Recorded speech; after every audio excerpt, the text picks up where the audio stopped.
I'm Alastair Benn, Deputy Editor of Engelsberg Ideas.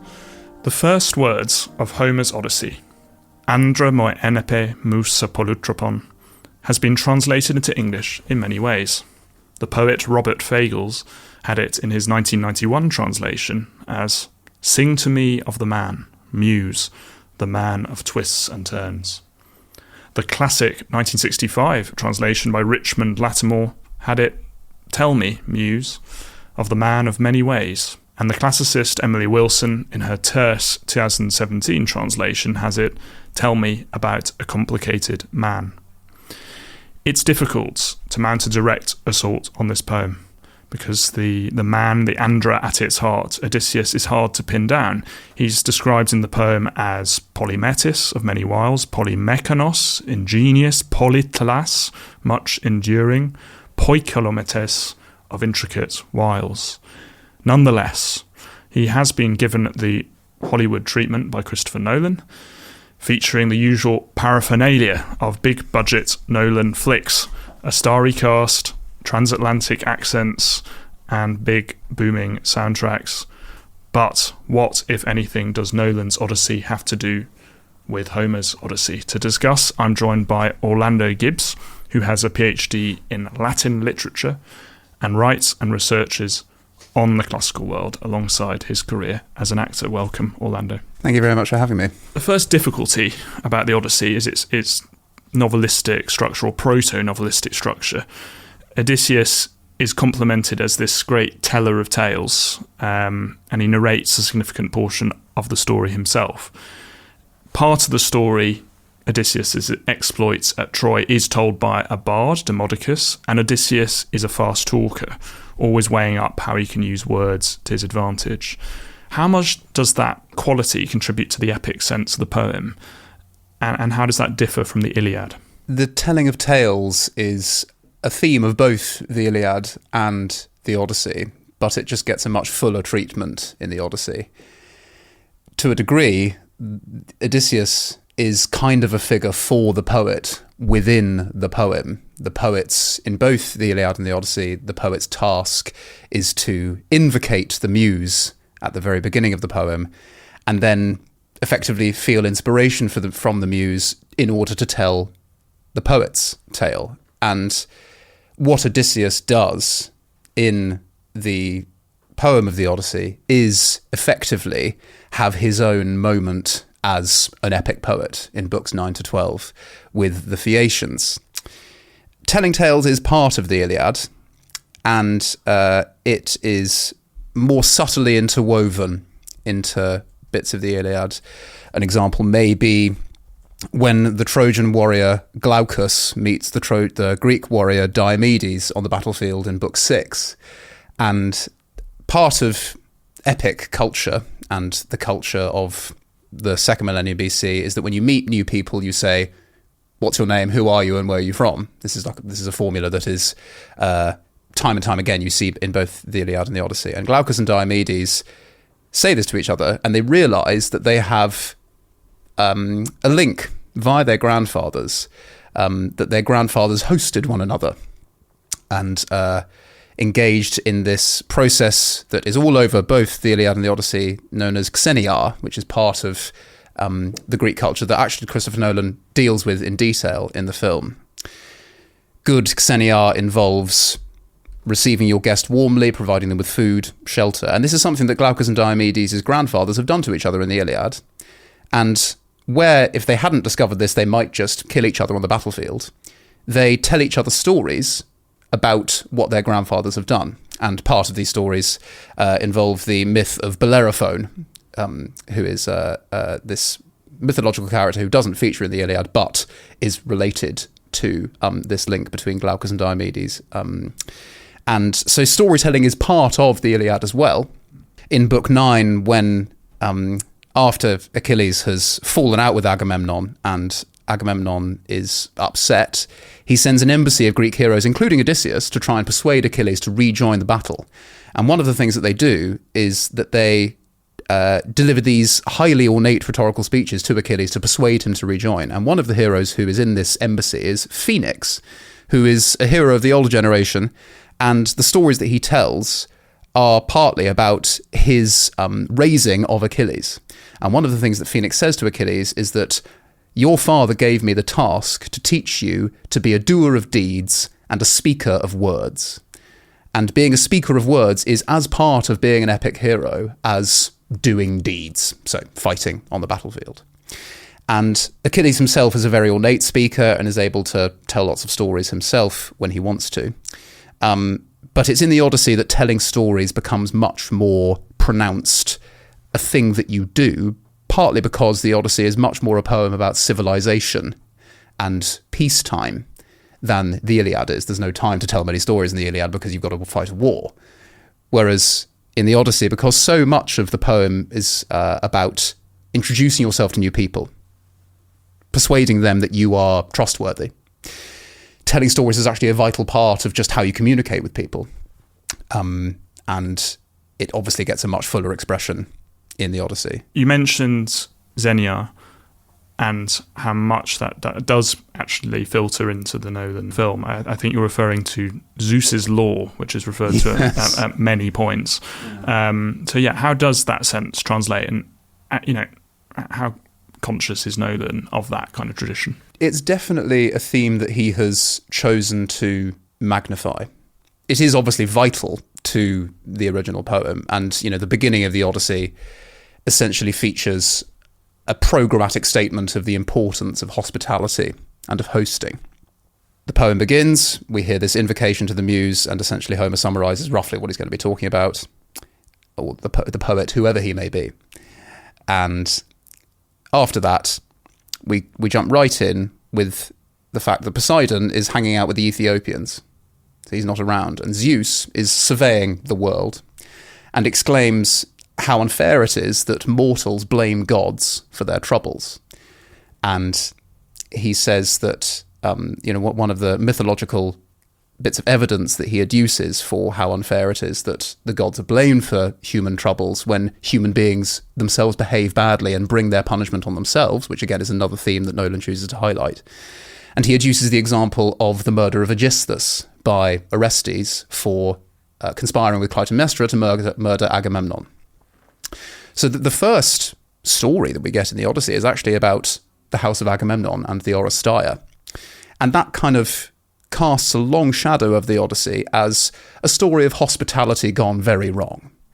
The one place you should expect hospitality is when you have come home after a 10-year war from your household and your palace. And the fact that Clytemnestra and Aegisthus conspire to kill Agamemnon is a very good example of, hospitality corrupted. These expectations about what should be right for you coming home, or indeed being a stranger in someone else's house, is that you should receive a hearty meal, you should receive a bath, you should receive a bed, and you should receive good conversation, and people should listen to you and listen to what's happened to you and where you've come from. And certainly throughout the Odyssey, there are repeated instances of either a stranger in a strange land arriving somewhere and the expectation being that they are taken care of. And the poem repeatedly varies this pattern, either of people receiving right hospitality, for example, Telemachus in either Pylos or Sparta in books 3 and 4 of the Odyssey, or Odysseus with the Phaeacians on the island of Scheria from books 6 to, 8, and then up to book 12 because he's telling them his story, and indeed in book 13 when they're offering him safe passage home. Let's go into that back via through the film, because it's probably one of the major differences between the poem and the film, in that the story in the film is told through flashbacks with Odysseus as a kind of vehicle for them. And we first encounter him within the kind of linear time frame of the film as an amnesiac. They can't remember what's happened to him. He's drugged as well. Is that a kind of... It's so different from the setting in the poem. Do you think, again, that's a kind of programmatic gesture from Nolan that says that Odysseus will be very different to the kind of fast-talking, very conscious figure in the poem? The effect of having him essentially love eating lotus flowers in the film. There's a bit where she says, you should stop eating them. Calypso says, why are you still eating them? And he's like, I like them. I need them. The effect of that is to create this version of Odysseus that is very affected by what's happened in the Trojan War. Kind of proto-PTSD. Or, I mean, just genuine PTSD. And certainly in the film, towards the end of the film, you see a reflective Odysseus essentially saying that we broke the bonds of men and that he is the architect of this destruction, of the bonds of men, of good hospitality. The Trojan horse is a nifty little twist on the idea of abusing the conventions of hospitality that Odysseus himself does do in order to win the war. And at the end of the film, Odysseus says to Penelope, what if this man that you loved couldn't bear the thought of what he'd done? And so that's very of a piece with the Odysseus that we see with Calypso in the film. He's eating these lotus flowers to forget what he's done, to forget his troubles, to forget his sufferings. This adds up to a portrait of Odysseus in the film that, as you say, lacks the trickster elements that are fundamental to his character in the poem. That's not to say that being a sober, more reflective Odysseus isn't part of the poem as well. His name, etymologically, is all to do with the Greek verb for I suffer and I wail, and I moan for my sufferings, oduromai, which is related to Odysseus.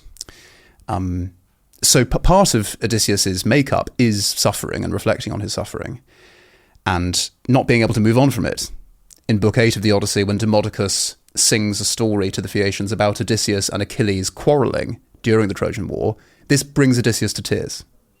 So Nolan has chosen to magnify this aspect of Odysseus and to elide the aspect of Odysseus that is naughtier, that is more interested in how he can manipulate words, language, and trust in order to get ahead. And this does give rise to some tonally more complex decisions in the poem that you can't really feature in a Hollywood film, because otherwise people might find it quite difficult to, well, maybe they wouldn't, but I think I can understand the reason why Odysseus in the film is a lot more serious a person and not so naughty. I mean, in the film, the only joke that you could possibly describe as such in the film is when, in a flashback to the Trojan War, Matt Damon says, let's get off this effing island, or let's get off this effing beach.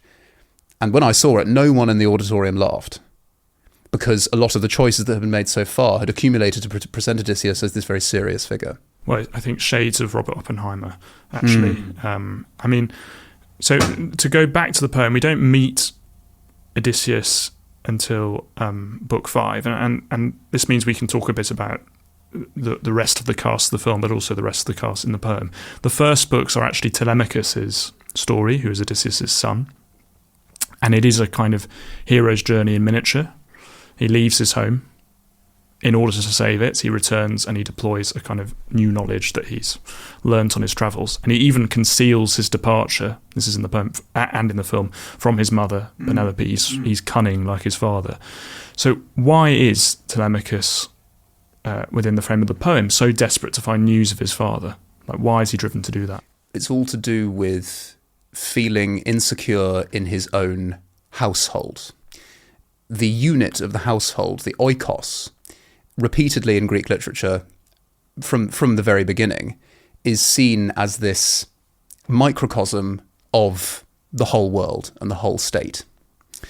If the oikos is healthy, then the state is healthy. Clearly, the oikos of Ithaca, its kingdom oikos, the oikos of its king, is not in a healthy state.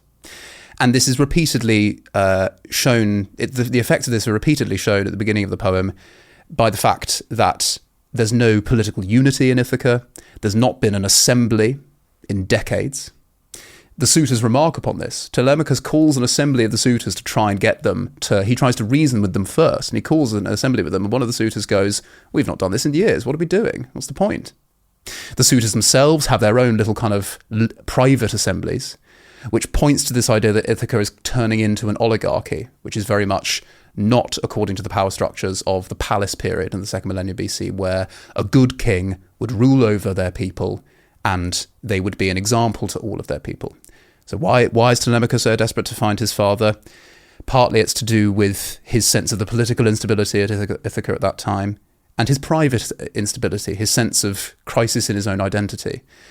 There's a very significant moment, which Nolan does pick up on in the film, where Telemachus, Athena, disguised as an Ithacan man, talks to, I think the Ithacan man, his name's Mentes, but then in book later on, Athena's described as an Ithacan man called Mentor, but as Mentes in book 1, I believe. I'd need to check it, but Athena says, you are your father's son. And Telemachus is not so sure of this. And he says, how can I be sure that I'm my father's son? No man is ever truly sure of his parentage. And this is an insecurity that pops up again and again in Greek epic, in Greek tragedy, that you can only really be sure who your mother is because you came out of your mother. But there's this anxiety repeatedly about paternity. And that's partly what the introduction of the Oresteia paradigm also brings into this poem, as a kind of a tense shadow that it casts over it, this idea that Clytemnestra has corrupted the house of Agamemnon by introducing another man in. Orestes is sure that he is Agamemnon's son, but if Clytemnestra has more children with Odysseus, then this will then mean that claims to the throne are contested. So on his travels, he meets heroes of the war, including Menelaus. What does he find out from him? And how do Menelaus' stories reflect back onto the Odyssean story? He finds out from both Nestor and Menelaus that there isn't that much news of Odysseus, essentially. Menelaus tells Telemachus a story of how he himself tries to find out Odysseus' whereabouts, and Menelaus kind of gets his own version of his own wanderings, complete with fantastical monsters and gods. Menelaus tries to pin down Proteus, the sea god, in order to find out both how he himself can get home and also where Odysseus is. Telemachus kind of learns about, via Nestor and Menelaus, what being a respected senior masculine figure of the community means. He learns from Menelaus essentially what good kingship looks like in the absence of his father. And that kind of brings back to what you were saying about Telemachus coming back to Ithaca with this sense of new knowledge and new power about how to hold yourself as a ruler and about how to hold yourself as an authoritative member of your community. In the film, Menelaus is rather different. He's a kind of brutalised figure. Yes, I think this is one of those interesting instances where the film tries to effectively inject more trauma than there actually is in the poem. That's not to say that Menelaus isn't hard done by, and if you excavate Menelaus' history with the Trojan conflict, of course Menelaus has been through a lot. But his presentation in the Odyssey is not necessarily the presentation that you get in the film, where John Bernthal, who plays Menelaus, cannot listen to stories about Agamemnon's death because it's too painful for him. Now, in many ways, this is quite a nifty thing that Nolan has done, because it establishes this sense that all Greek heroes who fought at Troy are traumatised by it, and are traumatised by their return home, whether it be a lengthy return home in the case of Menelaus and obviously Odysseus, but also whether their return home be swift but painful in the case of Agamemnon. John Bernthal wails repeatedly and won't let Helen speak. And this is very strange, because their relationship in the Odyssey, while not necessarily rosy, is more intricate than just simply saying, be quiet, I don't want to hear this. And in the Odyssey, they're actually kind of reconciles.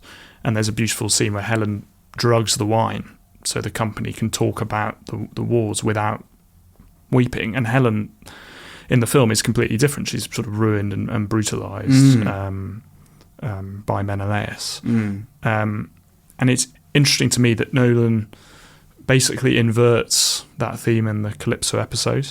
So it's like, how much, there's a drug there that allows them to speak. And in the Calypso episode, it's putting some block on his memory. Again, I feel like that is an accommodation of the poem to modern sensibilities around trauma and war again. Yes, and I also think it's a simpler way of articulating, actually, the medicinal power of storytelling in Greek culture. The way that the way that words and language and narrative functions as a kind of soothing balm or antidote to the sufferings that you might be going through. This is a theme that's picked up in much later literature. I'm thinking of Theocritus's poem where you get the Cyclops singing about the Cyclops' own romantic sufferings from his love for the nymph Galatea. The framing of that poem is about a doctor prescribing someone medicine. And a metaphor that Theocritus uses is that song is, while possibly a symptom of being love-struck and lovesick, song is actually also your pharmacon, is actually your kind of antidote or drug to process your sufferings. And there is a sense in which storytelling in the Odyssey is cathartic. It's cathartic for Odysseus when he hears Demodocus singing his song. It's clearly cathartic in Book 4 with, as you say, people in being enabled to talk about their sufferings because they have had an actual drug. And Nolan flips this, and it's part of one of the many structural changes that he makes to the poem by having the lotus flower be on Calypso's island rather than be part of Odysseus's tale. In the poem, the lotus eaters are one of the people that his men and him visit early on. Yeah, and Calypso again is in the film, she's a kind of, again, come back to this PTSD trauma, she's almost like a therapist, kind of calmly observing him, and she's the kind of a therapeutic voice. She's quite measured and she listens well.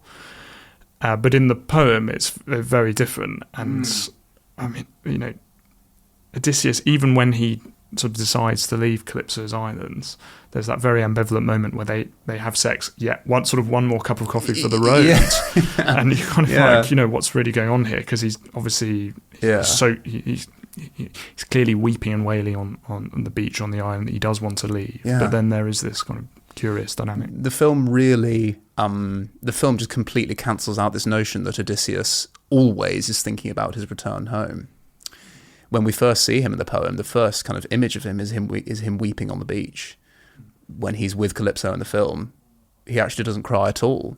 He doesn't cry at all in the film at any point, from my recollection, which again is a very interesting choice because weeping is very much part of Homeric masculinity. Achilles weeps repeatedly. Odysseus weeps all the time. No, so, in the poem, Odysseus weeps, a lot, not all the time, but in the film, there's no kind of countenancing that. Well, I think there's one moment where Telemachus, hearing about his father, sort of wells up, and Tom Holland's character slightly gets red eyes and slightly wells up. But again, that points more towards he's still just a boy. He can't handle the. Yeah. It's not this kind of venting of emotion. That could be part of a heroic story. And particularly that the catharsis that's involved in that is a fundamental aspect of when they reconcile in the poem, which again the film changes. The film again, a lot of it is to do with the compression necessary to cram it all into 2 hours and 53 minutes. When Odysseus reveals himself to Telemachus in book 16 of the poem, they both weep in each other's arms. In the film, Telemachus sees the Argus recognition, and then there's this kind of subtle it's a kind of sturdy man, father-son moment. Yeah.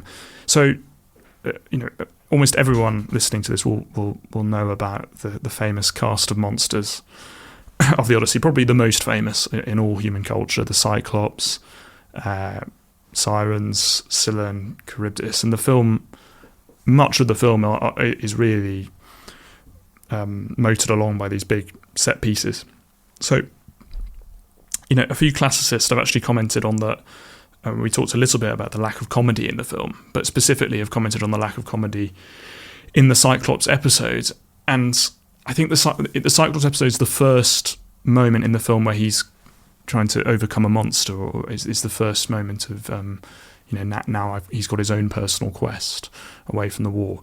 And I think it's very revealing about what the film is trying to do. I mean, what were your thoughts?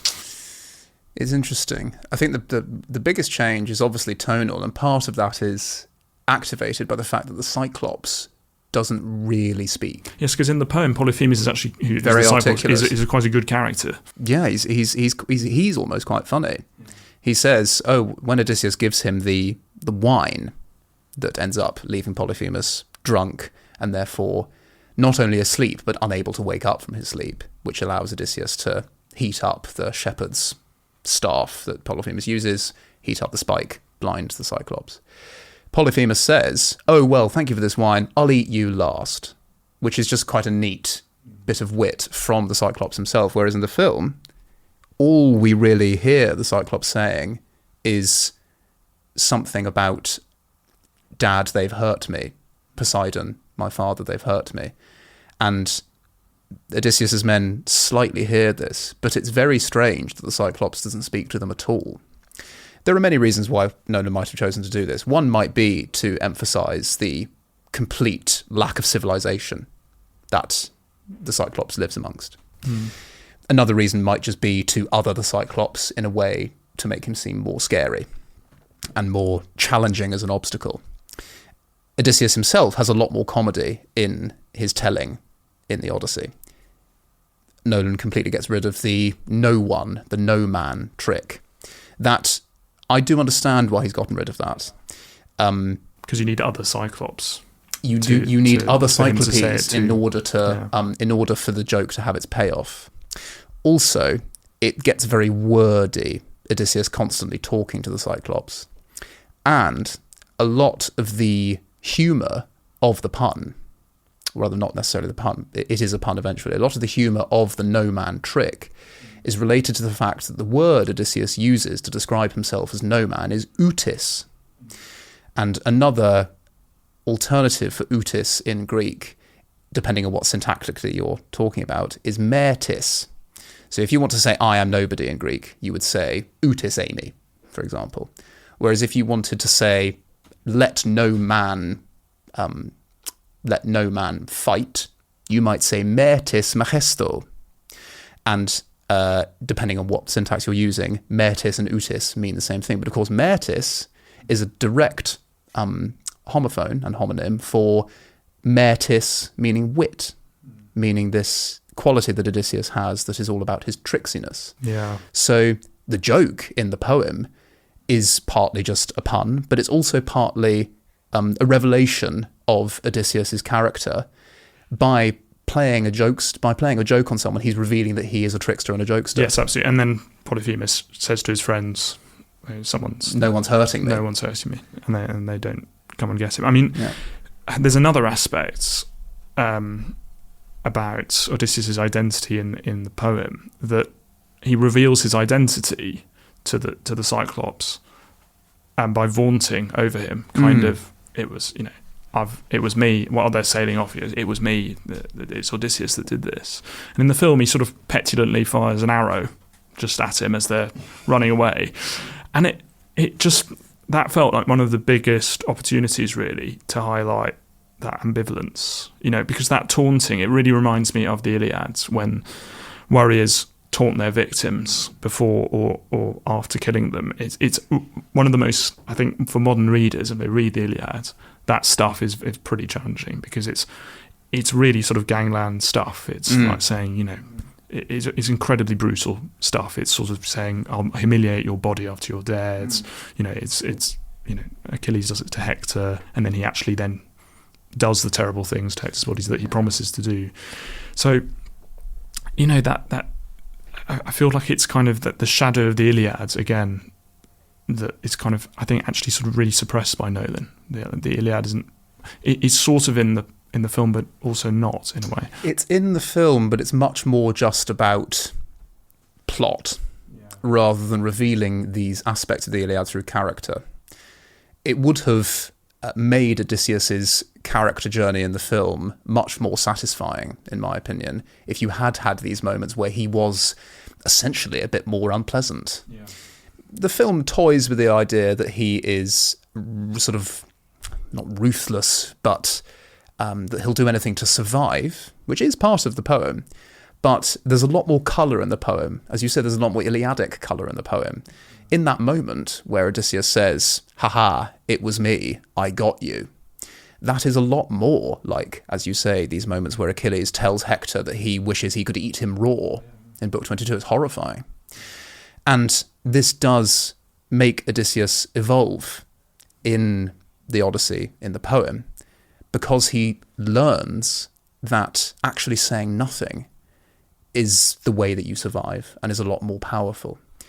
The suitors, the way that they treat Odysseus when he's dressed as a beggar when he gets back home, again, the film does kind of toy with how he's...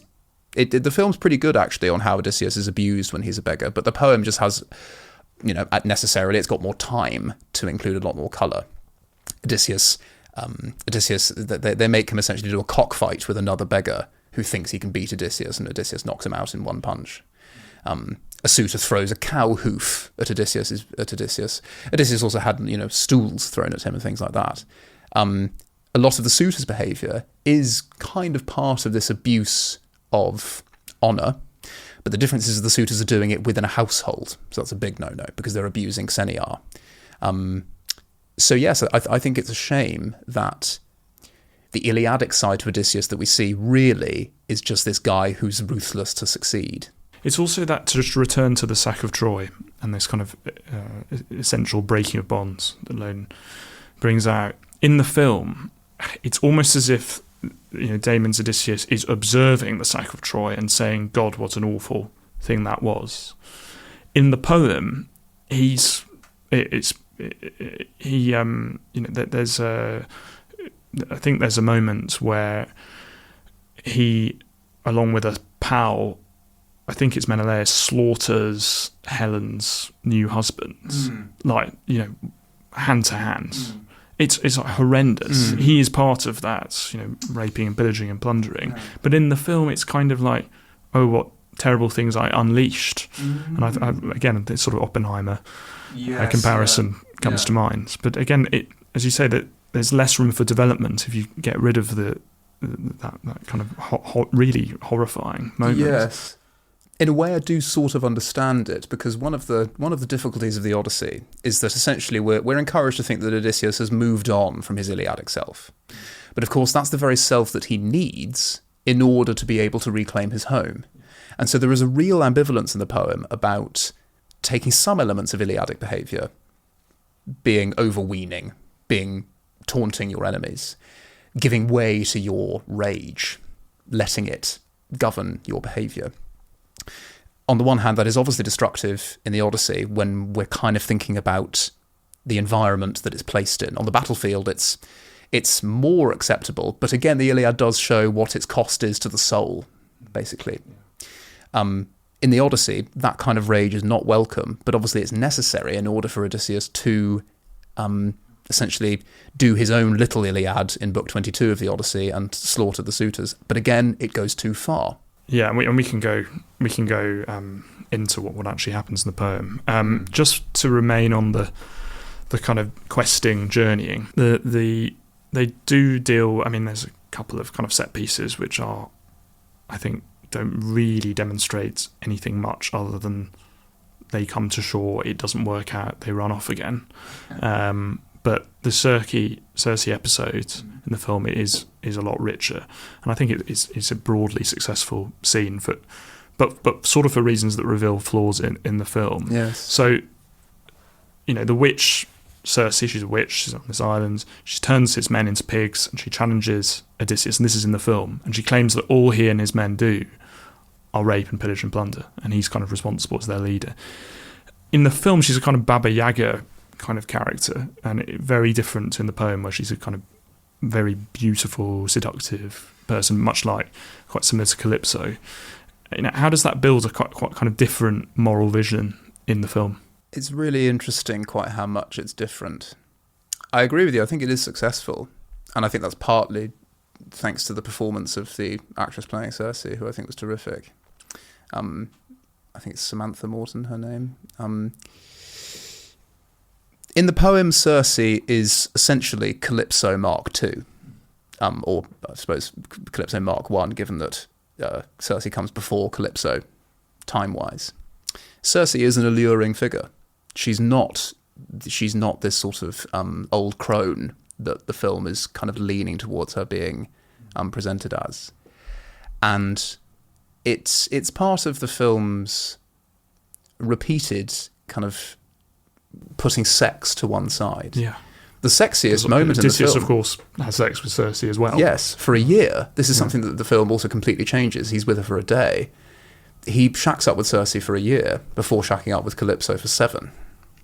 The most amount of sex in the film is between him and Penelope in a flashback.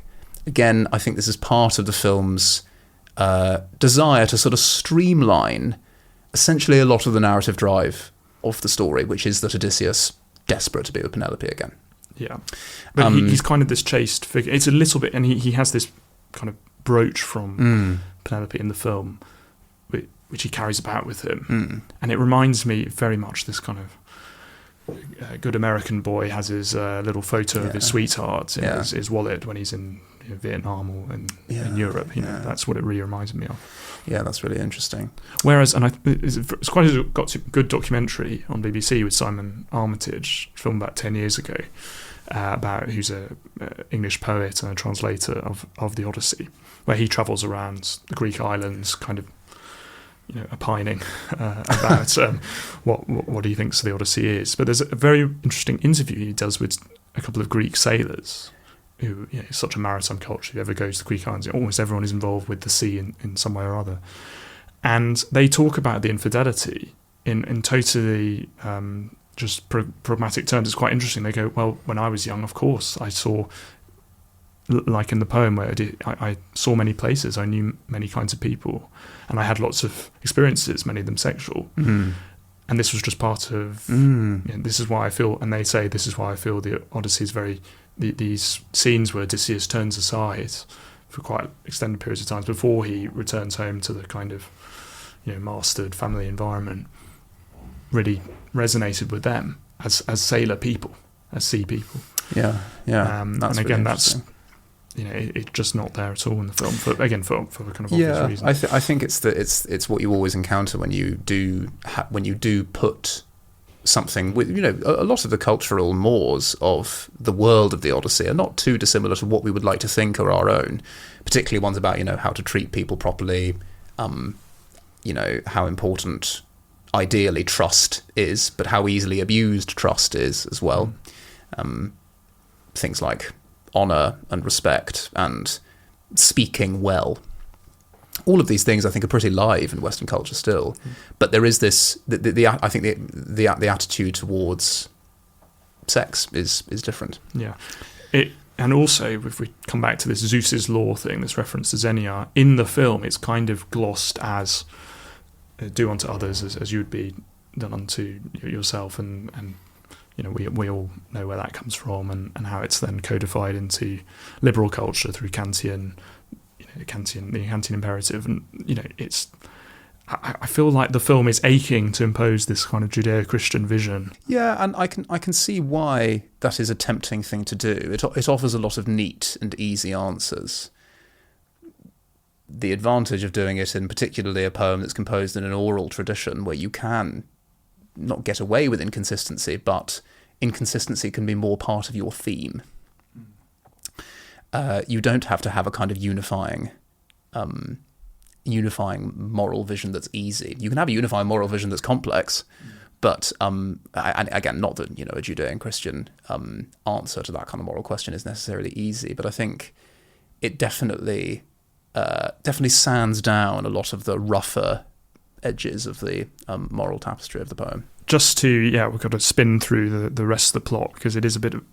The Odyssey is a bit of a shaggy dog story, and there are lots of kind of bits. But one of the most important scenes in the poem is the underworld scene, when Odysseus, after he visits Circe, goes there to hear a prophecy. And in the film, Nolan does pull it off quite stylishly, but there are a few people missing. Well, the most glaring omission is Achilles, and it's this beautiful moment that I think is actually crucial to understanding both the Iliad and the Odyssey. Odysseus says to Achilles, "It's great to see you, and I'm so pleased that you have achieved your goal of dying young and having everlasting kleos. Kleos being the fame and the glory that you accrue from doing wonderful deeds, as Phoenix taught Achilles to be able to do. You do these deeds, you die on the battlefield, your name is known forever. Odysseus says, I'm jealous of you. And Achilles says, don't be jealous of me. I've messed up here. If I could have my time again, I would choose to be completely unknown and live a long, fulfilling, happy domestic life. Achilles even says, to reinforce his point, I would happily be the lowest kind of serf, the lowest kind of indentured labourer, tantamount to slavery, on the worst possible estate, and live a long life than have the existence that I've had. And this is a real turning point in the Odyssey, because it kind of introduces Odysseus to this idea that the sort of Iliadic dream has been missold to them as a bit of a lie. The Iliad does subtly make this point by the fact that Achilles, at the end of the poem, is miserable, and he realises how wrong he has been to be so angry and be so given to martial rage and glory as the only thing that gives you meaning in life. But the Odyssey just crystallises this point, and it signifies, basically in the middle of the poem, if you like, a moral turning point for Odysseus, where he realises, albeit in flashback, that the way to live your life is not to value the glory that comes from great martial exploits. The underworld in the poem features Odysseus's mother, which is a very moving scene. Very crucially, it features Odysseus's interaction with Ajax, who, in the Trojan cycle of stories, in the aftermath of the Trojan War, the Trojan soldiers are asking who should get Achilles' armour. This is after Achilles has died in the sack of Troy, shot by an arrow. And Ajax and Odysseus quarrel about who should get the armour. Odysseus gets the armour because he's better at argument than Ajax. Ajax goes mad and kills himself. Odysseus says, hello, Ajax. And Ajax ignores him, doesn't speak to him. And that, again, is maybe a subtler way of making the point that Achilles makes, which is not only, in terms of the individual, is the Iliadic code unsatisfying for human life, but also, interpersonally, endlessly caring about martial valour, glory, the spoils of war.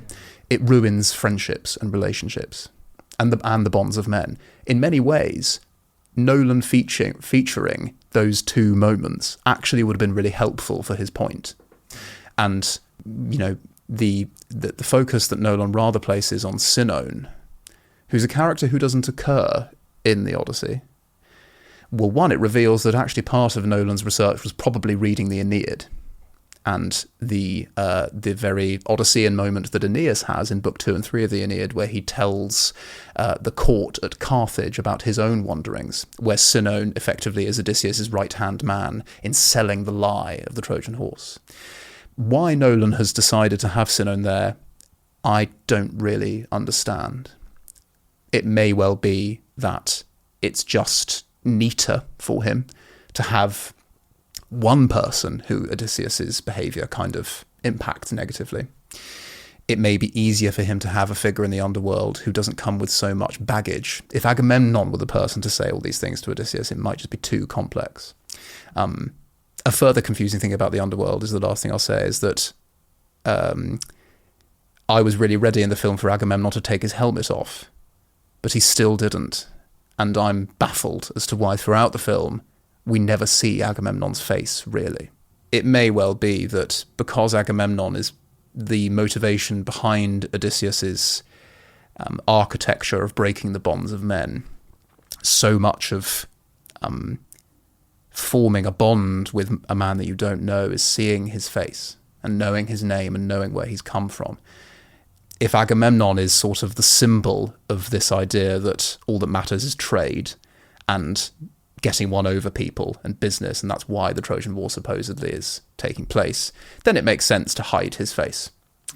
I wondered whether it was a veiled reference to the fact that Heinrich Schliemann, one of the early architects of Mycenaean Greece, who discovered the site of Troy, found this golden mask in the palace of Pylos, in the palace of Mycenae, that he excavated and claimed to have been gazing on the face of Agamemnon. So it kind of reverses this recognition, and Schliemann's all about showing how he got his wife decked out in the kind of jewels, supposedly the jewels of Helen, as if we can communicate almost directly with these heroes.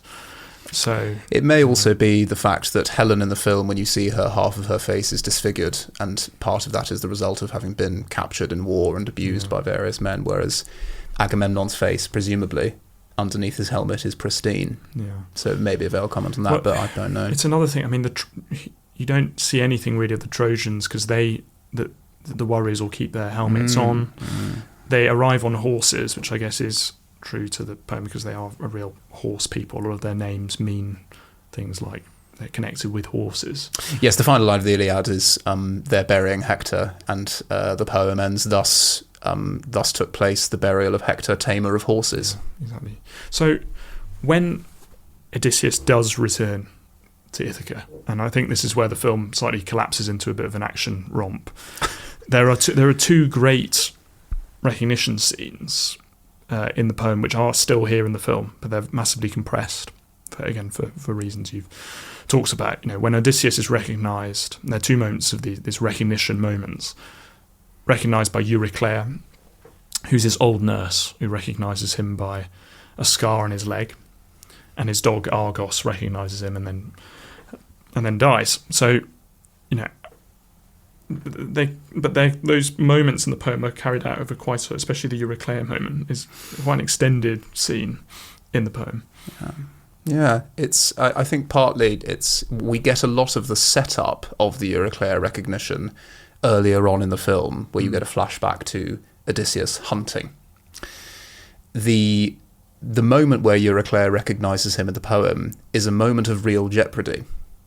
And Odysseus' reaction to the possibility that he is recognised is much more brutal than it is in the film. Again, we probably in modern tastes don't want to see Matt Damon put his hands around the neck of his old nurse, as Odysseus does in the poem, quite aggressively telling her not to give the game up. Yeah.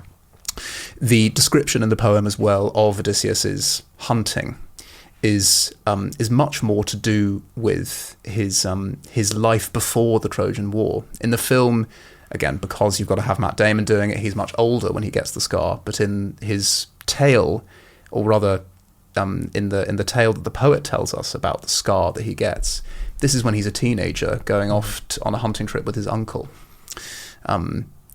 who is also attributed in the poem with having a lot of the qualities that Odysseus then perfects in terms of being a trickster and being a kind of clever strategist.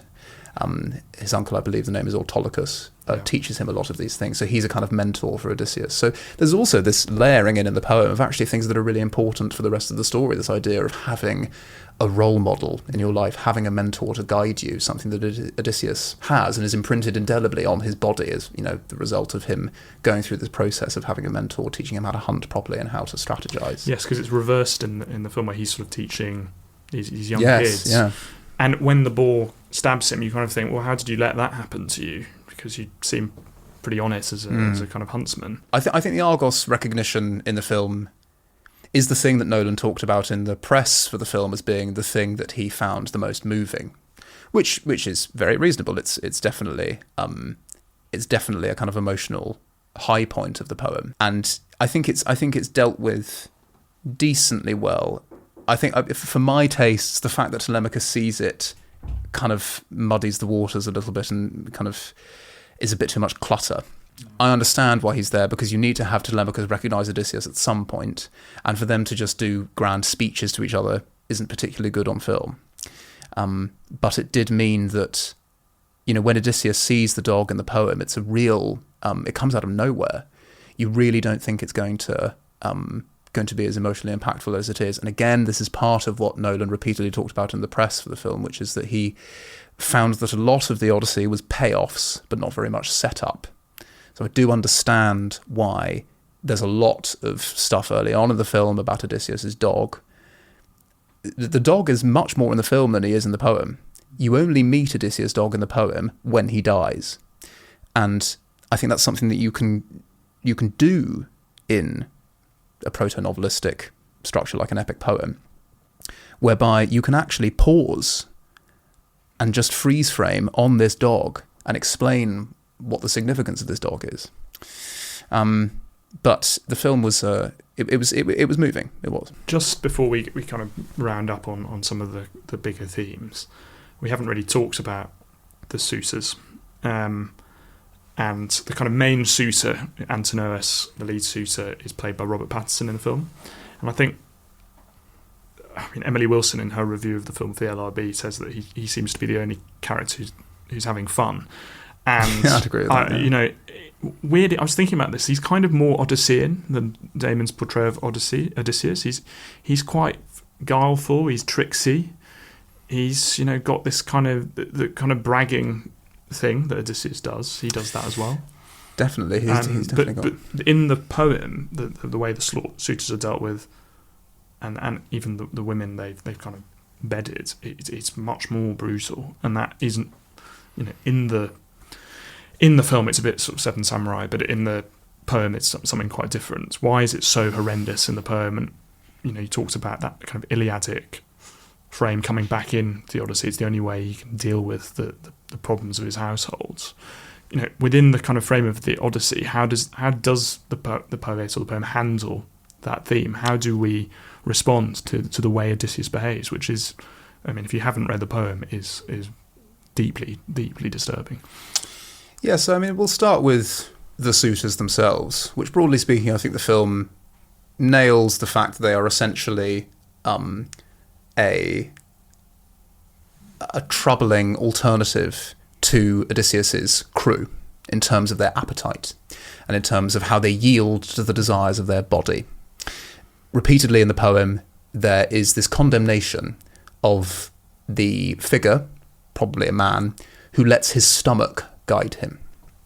That's something that Odysseus, that's part of it's kind of adjacent to this idea of the Iliadic code, being that you are governed by your mareness, by your rage, and a lot of words for anger in Greek are also to do with your guts and your spleen. So the suitors are effectively, body first, appetite first, and that results in them spending all of Odysseus's money, eating all of his food, drinking all of his drink. The figure of Antinous I actually think Antinous is the greatest success of the film.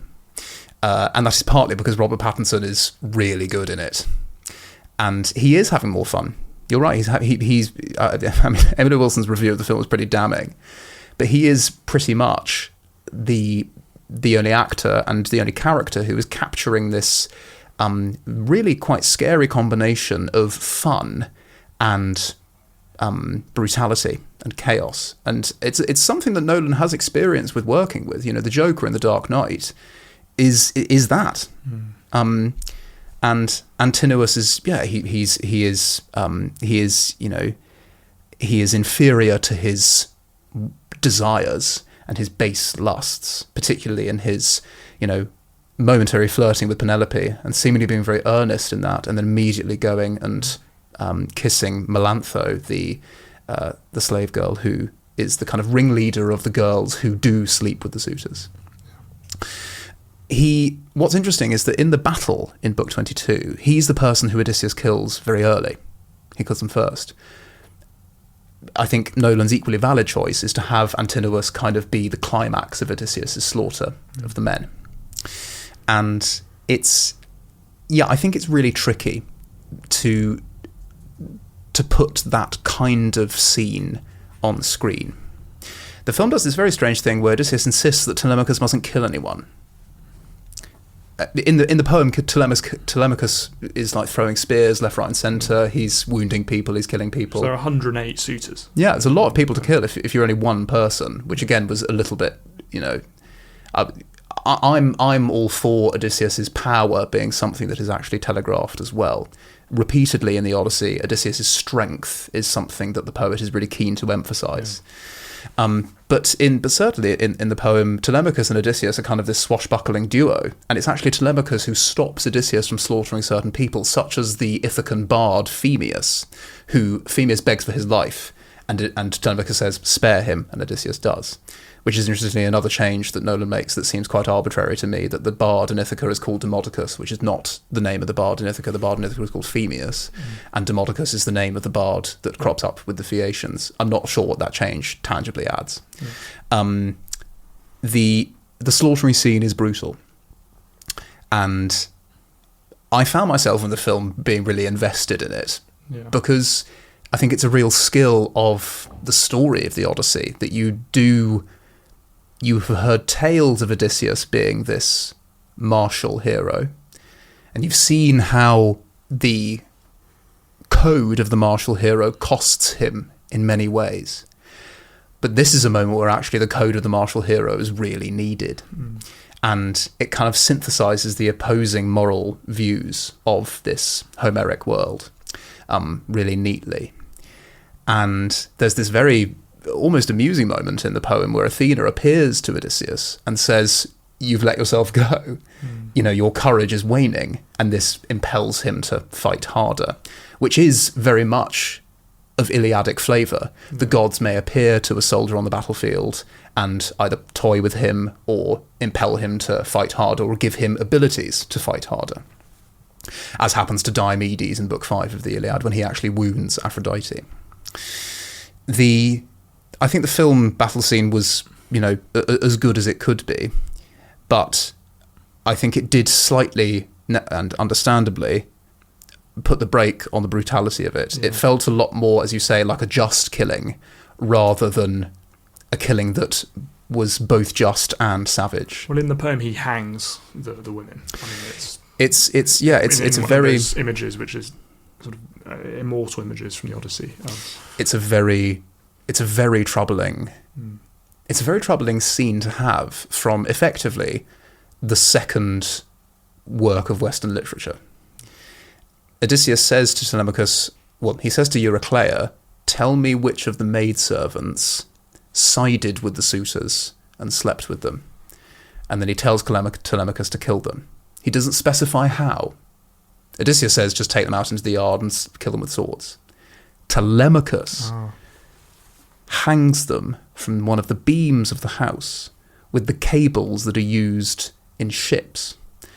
And the simile that they're compared to is they're compared to birds that are hunted and are strung up by their necks and are quivering. And that's the image that the poet leaves us with them there. Now, Odysseus doesn't condemn Telemachus' behaviour, neither does the poet.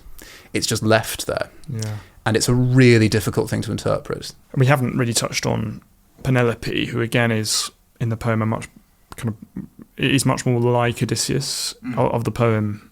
Actually, to be fair, in the Nolan film, she is quite like Odysseus, i.e. Damon's Odysseus, and Hathaway, steadfast, a bit of something about her, but is not cunning and tricksy in the way that she is in the poem. The ending.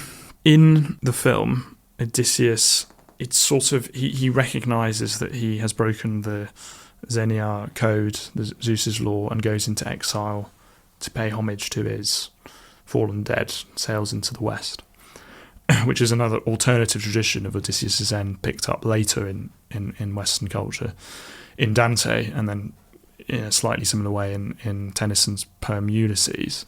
But Penelope in the film leaves with him, and Telemachus then becomes the kind of true king. He's got a kind of golden band around his head. In the poem, it's actually quite weird that Tiresias, the prophet in the underworld, tells Odysseus late in life to carry an oar inland until he reaches people who'd never heard of the sea, and then he's on the basis that they won't understand what it's for.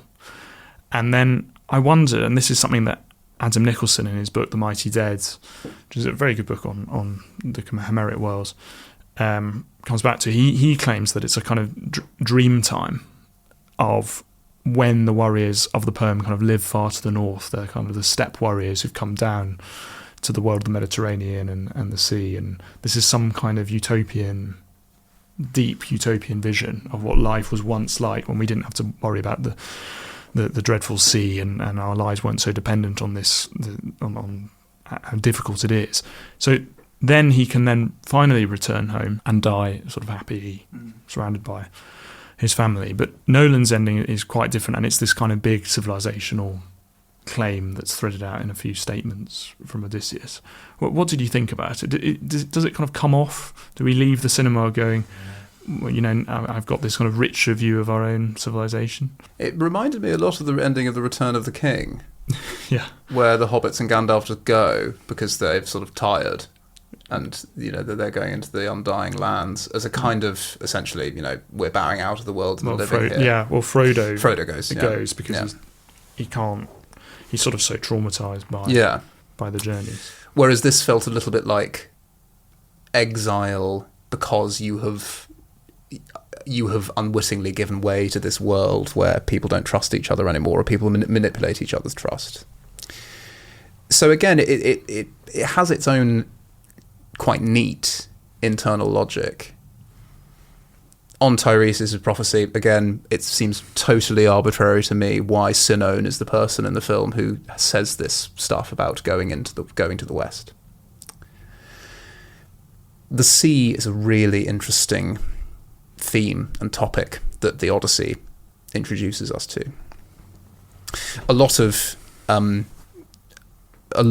classical literature talks about how evil the sea is and how it ushers in this period where essentially everything goes wrong for mankind, and it brings out the worst in mankind through trade, war, interacting with people that you never should have interacted with, supposedly. It's part of the Golden Age rhetoric that first pops up in Hesiod's poem, The Works and Days, which is a didactic poem written in a very similar way to how the Homeric poems are written, and essentially goes through the ages of humankind.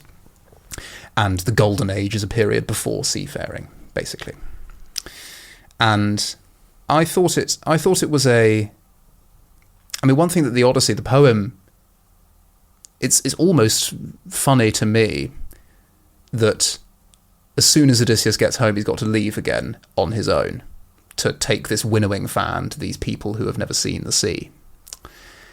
I can see why thematically the poem does this, because it is essentially, it's essentially tying a neat bow around Odysseus' time on the sea, and he does arrive home, and he does rekindle and reunite with Penelope, but there is this question mark over the trauma that he has faced at sea.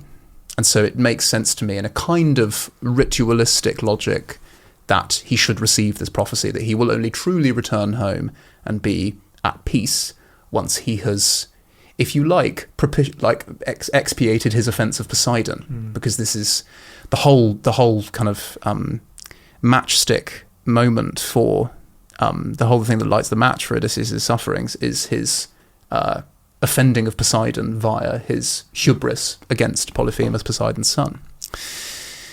Was the film's version of that where Odysseus goes into exile with Penelope to sort of essentially go on a retiree cruise? I think what it offered us was essentially a recognition that a film that purports to be about how civilization fixes itself often involves some kind of ostracism or removal of a kind of poisonous element or a problematic or corrupt element. And for Odysseus's, for that to be framed as a kind of self-sacrifice for Odysseus, does sort of tap into the Judeo-Christian imagery that the film is trying to kind of graft onto the poem. And it certainly suggested this idea of Odysseus as the many enduring figure, the man who has to suffer loads and endure lots of wanderings. It was kind of a happy ending in a way. Yeah. It definitely gave the sense that the film ended in a satisfactory, but both Odysseus' punishment for what he has done, but also his reward for getting home is that he gets to go into exile, but with Penelope. It's Nolan's choice. I'm not sure it's what I would choose, but I'm not Christopher Nolan. I think it is good that the classical world, people will go out and buy the Odyssey and read it. It's a great, interesting poem, and there's lots to think about with it. What texts are there in the classical world that maybe are ripe for an adaptation? I mean, the thing that when I was watching the film, the warrior scenes and Odysseus' travels, it made me think, well, Xenophon's Anabasis would be great for this kind of film. Like a group of men stranded in a faraway land who have to make it back to Greece and go through various perils. It kind of fits more with the kind of all that kind of Vietnam War tradition in American cinema, where it is a group of men stranded somewhere and they're trying to work out what to do, whether that's Platoon or Full Metal Jacket or Apocalypse Now. But yeah, what texts are out there that could work for a kind of big epic Hollywood film? It's a really interesting question. I'd be surprised if Christopher Nolan himself ever did another classical film. I'm not saying he won't, but it seems to me that he likes to mix up his repertoire quite a lot. I mentioned the Aeneid. I think the Aeneid has a very satisfying structure to it. I think the Aeneid also, in its own format that we have it, asks some very important and potent questions about the cost of progress and the cost of a civilization in the form that we would recognise it, in the foundation of something that will become the Roman Empire, as Aeneas is tasked with doing from leaving Troy. It sort of infuses big historical questions about winners and losers in history with an epic tone, with this idea that the Homeric code still lives, and it is still something that particularly men are having to grapple with, although there are some brilliant female characters in the Aeneid as well. And you'd get, Aeneas' romantic dalliance with Dido, you'd get another brilliant underworld scene. I think the Aeneid would make an interesting film. In terms of works of literature, but that have very much a basis in the real world, that are about that kind of period of Roman history, Sallust's description of the Catilinarian conspiracy in the late Roman Republic, which features this aggrieved politician Catiline not being given the consulship, which is the highest form of Roman office, and being effectively thwarted by Cicero and then put to death. The Sallust's work of history about this conspiracy, but that reads more like a novel, I think would make a pretty exciting film. And something that has a little bit more of a silly flavour to it, I think the novel written by Apuleius, which is called Metamorphoses, but which we typically translate in English as The Golden Ass, where this chap called Lucius goes on a little adventure and ends up being transformed into a donkey, and has to figure out how to get out of donkey form. I think would be, if it were trimmed down and everything, I think that would be quite a fun extension of what appears to be going on, which is a renewed interest in presenting the classical world in digestible formats for the general readership and viewership. And the good thing about something like the Sallust or the Apuleius is that they are well known and widely worked on within academic communities, and sometimes studied at the school level. But I think they would be sufficiently niche to kind of expand this interest in the classical world. Well, thank you, Orlando, and thanks for coming on. My pleasure. Thank you for having me.